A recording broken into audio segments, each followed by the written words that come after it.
यार Indian cricket में भी कमाल होता है यार। जो कल तक बात करते थे सही गलत की, जो कल तक बात करते थे लाइकिंग डिसलाइकिंग की, जो कल तक बात करते थे कि डिजर्विंग को भाई उसका क्रेडिट नहीं मिलता, डिजर्विंग को मौका नहीं मिलता, आज वो खुद क्या कर रहे हैं। गौतम गंभीर साहब जब तक पावर में नहीं थे तब तक भाई बहुत आरोप लगाए इन्होंने कि भाई ये हुआ वो हुआ, उसको मौका नहीं दिया गया, ये हुआ, लाइकिंग डिसलाइकिंग होती है अला फला। लेकिन अब खुद क्या कर रहे हैं। ऋतुराज गायकवाड़ किस एंगल से डिजर्व नहीं करते थे। चलो टी20 में उसको नहीं देख रहे आप, तो ओडीआई में वो डिजर्व नहीं करता था। आपने रियान पराग को मौका दिया, ऋतुराज गायकवाड़ को मौका नहीं दिया।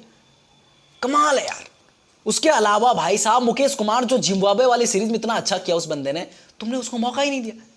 हार्दिक पांड्या जो यार सब लोगों का ऐसा था कि 99% लोग ऐसे थे कि भाई हार्दिक पांड्या ही अगले इंडियन कैप्टन होंगे टी20 में, आपने उसको मौका नहीं दिया। खैर चलो कप्तान के लिए एक बार मान लेते कि यार सूर्य कुमार यादव अगर अच्छा रिजल्ट देते तो हमें फर्क नहीं पड़ेगा, कप्तान कोई भी हमें रिजल्ट चाहिए। लेकिन अगर प्लेयरों की बात करें ना, कुछ कुछ नाम आपने ऐसा किया ना, जो बात करते थे ना आप बैठ के डिबेट में, जो टीवी डिबेट्स में आप बात करते थे भाई लाइकिंग डिसलाइकिंग और डिजर्विंग को मौका नहीं मिल रहा, आप क्या कर रहे हैं खुद।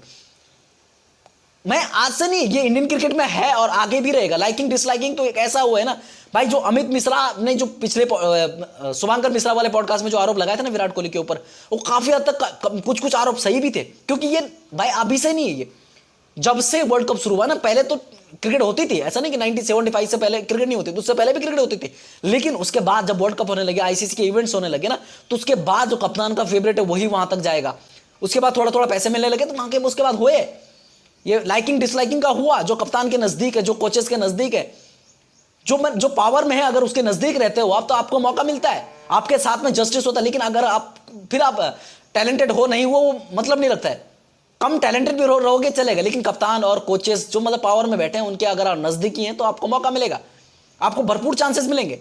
लेकिन आप टैलेंटेड हो और भाई किसी की वो नहीं करते हो तो फिर आपको मौका नहीं मिलेगा, कम मिलेंगे, कम मौके मिलेंगे। और उन मौकों में आपको बेहतर करके देना होगा, उनसे जो कम टैलेंटेड है उनसे 2-3 गुना अच्छा करके देना होगा।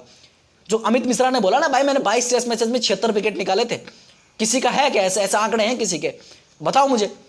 अगर मैं 100 खेलता तो आप बताओ कितने कितने होते। लेकिन यार ये चीज सही भी है, काफी हद तक सही भी है। ये 1975 में क्यों लाया बीच में कि 1975 में भी वही चीज हुई थी। 1975 से 83 के वर्ल्ड कप तक अब आप लगा लो कि सुनील गावस्कर साहब की परफॉर्मेंस निकाल के देख लो, इतनी कोई आउटस्टैंडिंग उनकी परफॉर्मेंस नहीं है। और उस दौरान पे भी ये था कि भाई काफी हद तक पूरी मैनेजमेंट जो जब कपिल देव कप्तान थे वहां पर भी आपने देखा रहेगा, एक इंग्लैंड आई थी इंडिया टेस्ट सीरीज के लिए, उसके बाद 83 में जब वर्ल्ड कप जीते थे उसके बाद की बात है, इंग्लैंड आई थी इंडिया में इंडिया टूर के लिए। और उसके बाद आपने देखा रहेगा कि अचानक कपिल देव ड्रॉप हो जाते हैं, सुनील गावस्कर कप्तान रहते हैं उस सीरीज में, पूरा ऐसा वो फैल जाता कि रहता फैल। आज जो सुनील गावस्कर और कपिल देव साहब एक ही पुड़िया का ऐड करते हैं, एक ही चीज को स्पॉन्सर करते हैं कि एक ही टेबल पे बैठ के खाना खाते हैं, एक ही थाली में खाना खाते हैं। लेकिन उस वक्त ऐसा नहीं था। पावर में बैठे इंसान कपिल देव को चाहते थे, लेकिन कुछ एक लॉबी थी जो चाहती थी कि सुनील गावस्कर कप्तान बने। उसके बाद आते हैं आगे रवि शास्त्री वाला मामला, आपको वहां से देखो, फिर उसके बाद अजरुद्दीन, उसमें देखो जो उनके फेवरेट खिलाड़ी थे उनको मौका मिला। गांगुली के टाइम पे देखो, गांगुली के टाइम पे जो उनके फेवरेट खिलाड़ी थे उनको ज्यादा मौका मिलता था। उसके बाद द्रविड़ के देखो, कुंबले के देखो, धोनी के देखो, कप्तान जितने भी कप्तान बने ना इंडिया के, जो उनके नजदीकी खिलाड़ी थे, जितने भी सेलेक्टर रहे हैं, जिनको मतलब स्क्वाड सेलेक्ट तक तो सेलेक्टरों का रहता ना कि भाई इसको सेलेक्ट करना, इसको सेलेक्ट करना। लेकिन कप्तान का भी वहां पर हाथ रहता है गुरु, कप्तान का हाथ रहता है, कोचेस का हाथ रहता है भाई, किस को चाहिए, कौन कौन खिलाड़ी चाहिए हमें। खैर यार ये लाइकिंग डिसलाइकिंग रहा है। आप हर कप्तान के नीचे देखेंगे 5-6-7 खिलाड़ी ऐसे रहेंगे उसके फेवरेट। जो धोनी पर आरोप लगता था ना कि उसके फेवरेट खिलाड़ी, तो धोनी के फेवरेट खिलाड़ी थे कौन? उसमें विराट का नाम आता है, रोहित का नाम आता है, अश्विन का नाम आता है, जडेजा का नाम आता है, आरपी सिंह का नाम आता है, सुरेश रैना का नाम आता है, सबका नाम आता है इनमें। और ये इन खिलाड़ियों के अब करियर उठा के देख लो आप, सभी ने अच्छा खासा खेला है, सभी को अच्छे खासे मौके मिले। लेकिन अगर बाकी खिलाड़ी देखेंगे जो धोनी से क्लोज नहीं थे तो उनको उतने मौके नहीं मिले। संजू सैमसन, अगर एक छोटा सा उदाहरण देता हूं मैं, दिनेश कार्तिक ने कब डेब्यू किया था पता है आपको? कभी देखा आपने उसको धोनी के इर्द गिर्द घूमते हुए? इतना टाइम हो गया दिनेश कार्तिक ने, अब उन्होंने संन्यास भी ले लिया इंटरनेशनल क्रिकेट से, लेकिन उन्होंने डेब्यू कब किया था? उसके अलावा जो काफी खिलाड़ी हैं जिन्होंने, दिनेश कार्तिक ने कभी मुंह नहीं खोला। संजू सैमसन का एक उदाहरण देता हूं, विकेट कीपर बल्लेबाज, 2015 में डेब्यू किया। ऋषभ पंत ने 2017 में डेब्यू किया टी20 में। भाई एक कंपैरिजन करके ले रहा हूं कि भाई क्योंकि ऋषभ पंत धोनी के नजदीक है, जबकि धोनी ने 2016 में टी20 में कप्तानी छोड़ दी थी, 2014 में कप्तानी छोड़ दी उन्होंने टेस्ट में।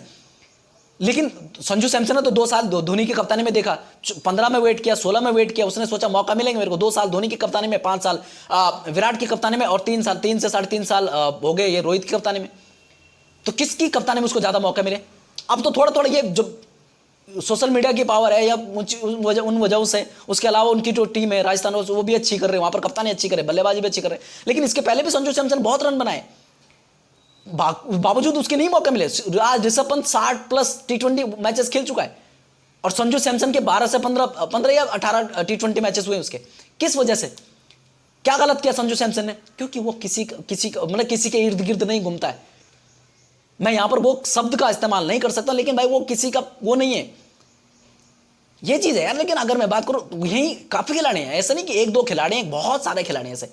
अभी भी आज की डेट में अगर ऋतुराज गायकवाड़ मुंबई इंडियंस से खेल रहा होता ना, तो ऋतुराज गायकवाड़ आज स्क्वाड में होता, ऋतुराज गायकवाड़ और टीम में होता, क्योंकि वो चेन्नई सुपर किंग्स से खेलता है। चेन्नई सुपर किंग्स से एक शिवम दुबे खेलता है, देख लेना आपकी शिवम दुबे से भी ये लोग, क्योंकि उसके ऊपर प्रेशर है, जिस जगह पर वो खेल रहा है वहां पर कॉम्पिटिशन बहुत तगड़ा वाला है, जहां पर वो खेल रहा है उसको परफॉर्मेंस देनी ही देनी है। अगर उसने भाई थोड़ा भी परफॉर्मेंस में डिलाई हुई और उसके बाद वो बाहर हो जाएगा। भले ही मैं मानता कि हार्दिक पांड्या एज कैप्टन भाई नहीं देखा गौतम गंभीर ने, लेकिन एज प्लेयर हार्दिक पांड्या की जगह कंफर्म है, उसकी जगह कंफर्म है हार्दिक पांड्या की। लेकिन यार काफी हद तक ये पॉलिटिक्स, ये जो है ना लाइकिंग डिसलाइकिंग, इसकी वजह से ना जो टैलेंट है ना वो ऐसे धरा का धरा रह जाता है। आप पूछो कुछ खिलाड़ियों से, पूछो ना यार, अंबपति रायडू से पूछो। आज अंबपति रायडू जो जहर उगलता है, किस लिए उगलता है? क्योंकि भाई उसको वो जो वो डिजर्व करता तो वो मौके नहीं दिए गए उसको, वो मौके वो किसकी वजह से? जबकि विराट, ये स्टेटमेंट देखी रहेगी आपने कि विराट ने बोला था यार मुझे तो अंबपति रायडू चाहिए था 2019 के वर्ल्ड कप में, पता ना आपको किसी वजह से नहीं आया था। खैर ये सारी चीजें थी, ये जो पॉलिटिक्स चलती है ना, लाइकिंग डिसलाइकिंग, मैं यार मेरा ये खिलाड़ी, मुझे ये खिलाड़ी पसंद है, ये नहीं पसंद है, ये मेरा पाँव छूता है, ये मेरे इर्द गिर्द घूमता है, ये मेरी चमचागिरी करता है, तो ये मेरा फेवरेट है, इसको मैं मौके दूंगा। और अगर ये मेरे चमचागिरी नहीं करता, मेरे इर्द गिर्द नहीं घूमता, मेरे पैर नहीं पकड़ता है, तो भाई मैं इसको मौके नहीं दूंगा। तो भाई ये चीजें नहीं चलनी चाहिए, ये लाइकिंग डिसलाइकिंग नहीं होनी चाहिए। और कुछ खबरें जो कल तक चल रही थी कि भाई गौतम गंभीर चाहते हैं कि गौतम गंभीर नहीं चाहते कि टीम में दूसरा विराट कोहली हो। मतलब एक पावर के लिहाज से तो मैं बोलूंगा कि भाई हार्दिक पांड्या, क्योंकि हार्दिक पांड्या एक ऐसा इंसान है कि जो खुद के डिसीजन खुद लेता है, किसी का पॉपट बन के नहीं रहेगा वो। कुछ लोग आरोप लगाते हैं कि भाई जब जीटी में था, गुजरात टाइटंस में था, वहां पर वो आशीष नेहरा बाहर से उसको गाइड करते थे, लेकिन यार वो सुनता पूरी था आशीष नेहरा की, लेकिन वो उसके इर्द गिर्द नहीं घूमते देखा गया। अगर आप इसी चीज को पंत पे कंपेयर करेंगे, वो दिल्ली कैपिटल्स का कप्तान है, बावजूद उसके वो धोनी के इर्द गिर्द घूमता रहता। खैर ये वैसे आरोप है जो लोग लगाते हैं सोशल मीडिया में, लेकिन मैं एक बात बता रहा हूँ, सिंपल सी बात है ये। अभी गौतम गंभीर जो बात करते हैं ना, जो रोना करते हैं कि भाई यहां पर जो बोलते हैं कि भाई क्रेडिट क्रेडिट क्रेडिट, जिसने जो किया उसका क्रेडिट उसको मिलना चाहिए। केकेआर ने ये आईपीएल का फाइनल जीता, आईपीएल का टाइटल जीता, किसको क्रेडिट मिला? श्रेयस अय्यर की कहीं पर बात हुई? श्रेयस अय्यर के लिए किसी ने बोला? सबने बोला अरे गंभीर आया, गंभीर ने जीता है। किसी ने बोला? श्रेयस अय्यर तो पिछले सीजन नहीं था, श्रेयस अय्यर भी इसी सीजन आया ना, वो इंजर्ड था, अभी आया। भाई कप्तानी तो उसने करी ना ऑन फील्ड, लेकिन उसको क्रेडिट मिला उस लिहाज का? नहीं मिला। अगर उसको क्रेडिट मिलता तो भाई वो आईपीएल विनर कैप्टन था, तो वो सबसे आगे होना चाहिए था उसको इंडियन कैप्टनसी की उसमें। ये ठीक है, चलो T20 में नहीं था तो ओडीआई में रहता, वाइस कैप्टन बनता ना ओडीआई में। परफॉर्मेंस उसकी देख लो, ओडीआई में बेहतरीन परफॉर्मेंस है उसकी, उसकी टीम जीती है भाई आईपीएल फाइनल, तो क्यों नहीं है वो? क्योंकि गौतम गंभीर के क्लोज भी था वो, गौतम गंभीर की टीम का कप्तान था वो केकेआर में, बावजूद इसके उसको मौका नहीं, क्यों नहीं दिया गया?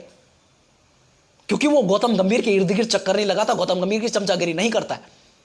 खैर ये तो थी बात। और जो विराट कोहली वाली बात है कि गौतम गंभीर नहीं चाहता कि टीम में दूसरा विराट कोहली हो। भाई एक एंकर रोल वाला खिलाड़ी उनको नहीं चाहिए उनको लगता है कि एंकर रोल होना ही नहीं चाहिए टीम में सबको होना चाहिए चला के खेलने वाले, मतलब मारो हारे तो हारे, जीते तो जीते। जैसे ब्रेंडल मैकलम है, जैसे टेस्ट क्रिकेट में इंग्लैंड का, भले ही लोग बोलते हैं कि बेसबॉल इंडिया, अभी इंग्लैंड को देखेंगे ना आप तो जो WTC का जो पॉइंट्स टेबल है ना, वो सबसे नीचे है इंग्लैंड। और इंग्लैंड के लोग खुश नहीं है, इंग्लैंड के फॉर्मर क्रिकेटर से आप पूछेंगे तो वो खुश नहीं है। उनको लगता है कि भाई जो नॉर्मल क्रिकेट है वो खेलो, और उसके बाद जो ये WTC होता है ना, जो वर्ल्ड टेस्ट चैंपियनशिप, इसको जीतो। भाई यहाँ पर कहीं तो कम से कम यार बाकी टीमों से ऊपर तो रहो, कम से कम 8 नंबर पे इंग्लैंड है, कम से कम पॉइंट्स टेबल पे तो ऊपर रहो कम यार, नहीं तो 2 3 4 5 तो रहो। जो टेस्ट क्रिकेट के लिहाज से इंग्लैंड बहुत डेंजर टीम है, लेकिन देखेंगे आप तो पॉइंट्स टेबल में सबसे नीचे। खैर मैं वापस आता हूं, वही है ना जो ब्रेंडन मैकलम भी वही अप्रोच वाले कि नहीं मारो मारो मारो, ऐसा नहीं होता है। खैर वापस आते हैं भाई, विराट कोहली वाले स्टेटमेंट, जो विराट कोहली नहीं चाहिए वो हार्दिक पांड्या था कि विराट कोहली जो जैसे अपने डिसीजन खुद लेते थे, उनको क्या चाहिए, पॉपट चाहिए कि भाई जो मैं बोलूं, जो मैं सिखाऊं, ये करना है, ये करना है, तो वो सूर्य कुमार यादव अच्छी तरह से करेंगे, लेकिन हार्दिक पांड्या नहीं इंप्लीमेंट करेगा वो चीजें। ये सब चीजें थी भाई। लाइकिंग डिसलाइकिंग है, पहले से है, अब तक है, आप चाहेंगे, जब से मैं बोलूं पहले नहीं, 1975 से पहले उतना ज्यादा नहीं था, क्योंकि क्रिकेट को उससे पहले कोई ज्यादा देखता नहीं था, और क्रिकेट को उससे पहले क्योंकि दबदबा ऑस्ट्रेलिया का था, वेस्ट इंडीज का था, इंग्लैंड का था, लेकिन हमारा नहीं था दबदबा, तभी उस वक्त नहीं था दबदबा। 1983 में हम जीते, उसके बाद थोड़ा थोड़ा होने लगा, और उसके बाद पॉलिटिक्स होने लगी, पॉलिटिक्स ऐसी हुई कि 1983 वर्ल्ड कप विनर कप्तान कपिल देव जब घर आते तो वे उसकी अगले मतलब एक आधा सीरीज या अगली सीरीज में इंग्लैंड से टेस्ट सीरीज थी, वहां पर वो ड्रॉप हो जाते हैं। आपने देखा रहेगा ईडन गार्डन में, जब तीसरा टेस्ट मैच था, पहला टेस्ट मैच मुंबई में था और दूसरा इस दिल्ली में था, और तीसरा टेस्ट मैच, ये मैं मैगजीन और ये मैंने रिसर्च करके लाया, तो मैं देखा था ईडन गार्डन में तीसरा टेस्ट मैच, वहां पर कुछ फैंस गए, उन्होंने जस्टिस के लिए गुहार लगाई फिर कि भाई क्या बात है, कपिल देव को क्यों ड्रॉप कर दिया, किस वजह से ड्रॉप कर दिया। खैर ये चीजें पॉलिटिक्स रही है, एक लॉबी जो सुनील गावस्कर की तरफ से, एक लॉबी नहीं था, मैनेजमेंट तो पूरा कपिल देव की तरफ था, लेकिन एक लॉबी थी कि नहीं भाई सुनील गावस्कर को कप्तान बनाना चाहिए। खैर ये पहले से रहा, अब तक रहा, आगे भी रहेगा, लाइकिंग डिसलाइकिंग ये रही है ना। 89 के 83 से लेकर 89, फिर 92 वाले वर्ल्ड कप में, 96 वाले वर्ल्ड कप में, जितने भी स्क्वाड हमारे गए ना इंडिया से, फिर 99 वाले वर्ल्ड कप में, 2003 वाले वर्ल्ड कप में, 2007 वाले वर्ल्ड कप में, जितने भी कप्तान थे, अलग अलग कप्तान भाई, सब वर्ल्ड कप्स में हमारी टीम ने, और 2007 में तो ऐसा था कि दो वर्ल्ड कप थे, T20 भी था, ODI भी था, लाइकिंग डिसलाइकिंग थी। अब जैसे जैसे आगे बढ़ा ना मामला, वैसे वैसे ऐसा हुआ कि जैसे जैसे खिलाड़ियों के पास, कप्तान के पास पावर आने लगी, कोचेस के पास पावर आए, तो वैसे वैसे उन्होंने ज्यादा वो किया, अपने लाइकिंग डिसलाइकिंग को ज्यादा प्रेफरेंस दी, और आज वही हो रहा है। खैर ये यहीं पर रुकता है कि आगे भी चलेगा, आगे चलेगा यार, ये तो रहेगा, ये जब तक ये चीजें रहेंगी, जब तक इनके पास पावर रहेगी, पावर का फायदा हर कोई उठाता रहेगा, हमारे बोलने से कुछ नहीं होता यार, कुछ नहीं होगा। मैं बोलूं 10 लोग चलाएंगे, 100, 1000, लाख चलाएंगे, कुछ नहीं होगा, ये जो इनको करना है ये करेंगे, बिल्कुल करेंगे। और भाई यार इसी तरह तो हमारे देश में करुण नायर का आज अता पता नहीं है, करुण नायर टेस्ट क्रिकेट में पता ना वो इनिंग, भाई उसके बावजूद इतनी बेहतरीन इनिंग खेल के, one of the best test inning खेलने के बाद वो बंदा गायब हो जाता है, क्या हुआ था ऐसा। उसके अलावा मैं काफी नाम दे सकता हूं आपको। आज अजिंक्य रहाणे, भाई जो बात करते थे ना, पहले बोलते थे लोग कि विराट कोहली से ऊपर अजिंक्य रहाणे को रखा जाता था, आज अजिंक्य रहाणे कहां है, अजिंक्य रहाणे के भाई जो स्टैट्स हैं वो कहां है, क्योंकि वो किसी का फेवरेट नहीं है, इसके लिए अजिंक्य रहाणे नहीं है गुरु। अगर अजिंक्य रहाणे किसी का फेवरेट होता, वो भी किसी का चमचागिरी में वो लगा रहता है, वो चीजें करता है। ऐसा नहीं मैं बोल रहा हूं कि भाई बाकी खिलाड़ी ना, ऐसा सभी खिलाड़ी हैं, क्योंकि भाई जब एक बार चमचागिरी करके तुम ठीक ठाक कर लेते हो, या फिर तुम इर्द गिर्द घूम के, या फिर तुम किसी के फेवरेट बन जाते हो, तुम यार किसी एक वजह से, खास नहीं कि सिर्फ चमचागिरी करने से, किसी एक वजह से कप्तान को पसंद आ जाते हो, कोचेस को पसंद आ जाते हो, तो उसके बाद तुम्हें मौके मिलते रहते हैं। और मौके मिलने के बाद जब तुम्हें एक बार रिदम मिल जाता है, तुम एक बार परफॉर्मेंस करने लग जाते हो, फिर तुम्हारे पास एक बैकअप रहता है कि भाई नहीं, मैंने ये पिछली इनिंग में अच्छा खेला था, इस वाली इनिंग में उतना दबाव नहीं है, इस वाली इनिंग में फ्री खेल सकता हूं। लेकिन अजिंक्य रहाणे के पास कभी ऐसा कुशन नहीं रहा है उसके पास। अगर आप देखेंगे 2019 के ओडीआई वर्ल्ड कप में अजिंक्य रहाणे 4 नंबर के लिए बुरी चॉइस नहीं थी, वहां पर काफी पुराने खिलाड़ियों ने भाई बोला भी था कि नहीं यार अजिंक्य रहाणे को लेके जाओ, 4 नंबर पे क्या चाहिए तुम्हें, एक एंकर रोल चाहिए, ठीक ठाक खेलने वाला खिलाड़ी चाहिए। अजिंक्य रहाणे पावर हिटिंग भी कर सकता, खेल भी सकता, बना के भी खेल सकता है, तो क्या विजय शंकर से अच्छी चॉइस नहीं थी अजिंक्य रहाणे। खैर यार काफी चीजें थी, अंबती रायडू को नहीं लेके जाता तो अजिंक्य रहाणे को लेके जाता, लेकिन यार न कप्तान के फेवरेट थे वो, न कोच के फेवरेट थे, न रवि शास्त्री, न विराट कोहली के फेवरेट थे, और न ही वो चीजें थी कि भाई अजिंक्य रहाणे वो वाले, उन्होंने कहीं पे ऐसी कोई इनिंग खेली थी कि भाई, जबकि टैलेंट की अगर बात करें तो वो बोलते थे, जब आया था अजिंक्य रहाणे और विराट कोहली दोनों लगभग में, तो भाई बात करते तो लोग बोलते थे अजिंक्य रहाणे और विराट कोहली में, अजिंक्य रहाणे जिस तरह से टाइम करता है, जिस तरह की शॉटें हैं उसके पास, विराट कोहली से ज्यादा टाइम है उसके पास। खैर ये सारी चीजें थी यार, विराट कोहली से ज्यादा स्किलफुल खिलाड़ी, ऐसा बोला जाता था उस वक्त। खैर ये रहा है। और ये लाइकिंग डिसलाइकिंग की जब हम बात करें, आज जो बात हो रही है इसके लिए हो रही है क्योंकि भाई ये हो रहा है और सामने हो रहा है यार, आज तो हमारी आंखों के सामने हुआ। ऋतुराज गायकवाड़ के साथ में हो गया, हार्दिक पांड्या के साथ में हो गया, उसके अलावा अगर मैं यहाँ पर अभिषेक शर्मा हो गया, वही मुकेश कुमार हो गया। यार एक खिलाड़ी, अब मैंने यार कई लोग बोलेंगे कि भाई सबको तो मौका नहीं दे सकते, सबको नहीं लेके जाते, लेकिन उनको तो दे सकते हैं जिन्होंने जो डिजर्व करते हैं। रियान पराग, शिवम दुबे, अभी मैं बोलूं रियान पराग की ओडीआई में क्या जरूरत थी, उसको मौका मिलेगा। अगर तुम इसी जगह पे ऋतुराज को रख लेते तो ऋतुराज कम से कम ये तो रहता, कम से कम हाँ यार चांस तो मिल रहे मुझे। कमाल है यार। खैर मैं इससे ज्यादा नहीं बोलूंगा, ये लाइकिंग डिसलाइकिंग पहले भी थी और आज भी और आगे भी रहेगी, ठीक है। अभी के लिए इतना ही रखते हैं भाई, बाकी बहुत सारी चीजें बात करने के लिए, लेकिन मेरे को क्या लगता है मैं बहुत ज्यादा बोल लूंगा और बहुत आपका टाइम खराब नहीं करना चाहता हूं इससे ज्यादा। भाई अगर वीडियो पसंद है लाइक करो, शेयर करो, कमेंट करो, मेरी बातों से एग्री करते तो यार बताओ कुछ, एग्री करते तो बताओ ना, ठीक है ना। और भाई नए हो चैनल पे तो सब्सक्राइब करके जाना। जय हिंद, जय भारत।